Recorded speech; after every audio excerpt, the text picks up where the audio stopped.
सभी प्रश्नों का जवाब। एक माता है, उम्र 65 है, 20 साल से नींद नहीं आती है, नींद की गोली खाती है, उपाय बताइए। बहुत सरल बात है।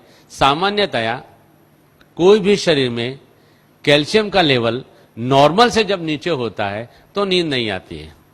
अगर इसके शरीर में नॉर्मल लेवल से ऊपर कैल्शियम हम लाने की कोशिश करें तो अपने आप ठीक हो जाता है। तो कैल्शियम को ऊपर लाने का बहुत ही सिंपल तरीका है। एक तो सुबह में मौसमी और संतरे का फल हमें खाना चाहिए, जूस नहीं। 30 साल के बाद में हमारे शरीर को एजिंग फैक्टर टच होता है और एजिंग फैक्टर में हमारे शरीर में से कैल्शियम ड्रेन आउट होना शुरू होता है, इसलिए हमारे शरीर में बुढ़ापा आता है। इसको अगर हमें रोकना है तो आहार में हमें कैल्शियम तो मिलता ही है, लेकिन क्योंकि हमारा शरीर कैल्शियम को होल्ड नहीं कर पाता है इसलिए ड्रेन आउट हो जाता है। मौसम्बी और संतरे का फल ऐसा फल है कि जो शरीर में दूसरे आहारों में से गए हुए कैल्शियम को शरीर में पकड़ के रखता है, रिटेन करता है, इसलिए शरीर में कैल्शियम रिटेन होता है और कैल्शियम रुकता है। कैल्शियम रुकने से अपने आप कैल्शियम बढ़ता है। तो मौसम्बी और संतरा उसका मेन फल है। एक बात। दूसरी बात, भोजन के बाद तिल और जीरा, सफेद तिल और काला तिल आता है और जीरा आता है, इसमें रिच कैल्शियम है।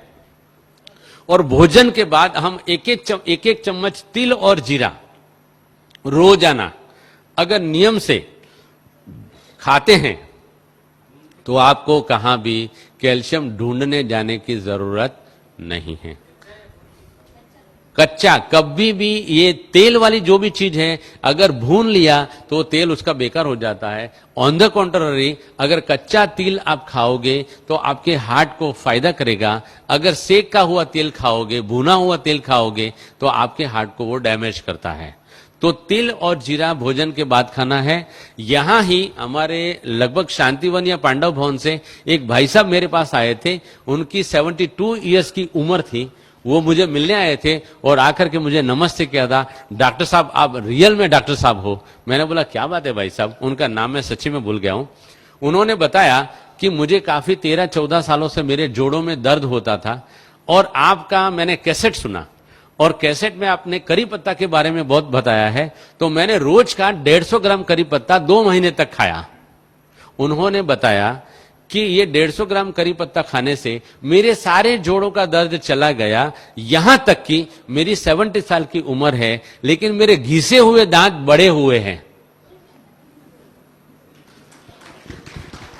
70 साल की उम्र में घिसे हुए दांत बड़े होना माना कि कैल्शियम एडमिनिस्ट्रेशन ठीक होना, माना कि मेरा जो पॉइंट है लाइव कैल्शियम खाएंगे तो शरीर में एब्जॉर्ब होता है। दूसरा एक बेसिक साइंटिफिक पॉइंट है, हम सुबह में 10 बजे से पहले और शाम को 5 बजे के बाद 20 से 25 मिनट अगर धूप में बैठते हैं तो धूप में बैठने से हमारी पैराथायरॉयड ग्लैंड एक्टिव होती है और पैराथायरॉयड ग्लैंड जो हार्मोन शरीर में पैदा करती है और छोड़ती है, उन्हीं हार्मोन से हमारे शरीर में विटामिन डी जनरेट होता है।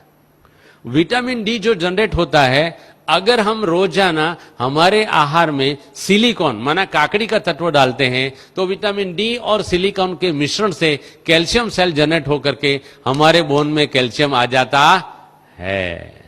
इसलिए सुबह धूप में और शाम को 20 मिनट धूप में बैठना चाहिए। इसके सिवाय ड्रम स्टिक, सरगवा की सिंग जो बोलते हैं, उसमें भी काफी मात्रा में कैल्शियम है। फूल गोभी के पत्तों में काफी मात्रा में कैल्शियम है। हर एक पत्तों में कैल्शियम बहुत मात्रा में है। इनको जैसे जैसे मैंने ढंग से समझाया उस तरीके से खा सकते हैं। यहां भी अगर कैल्शियम का प्रॉब्लम है तो काफी मात्रा में हमारे पास करी पत्ता पैदा होता है। करी पत्ता की चटनी बना के आटे में गौंद के अगर उसकी रोटी बना के सबको अगर दी जाए तो कैल्शियम का प्रॉब्लम अपने आप सॉल्व हो जाता है। फूल गोभी के पत्ते, सिंग पत्ता नहीं, सिंग पत्ता कड़वा होता है। कड़वा कोई भी चीज शरीर में आर्थराइटिस क्रिएट करता है, इसलिए सिंग पत्ता नहीं खाना है, करी पत्ता खाना है। फूल गोभी का पत्ता अच्छी तरह से धो करके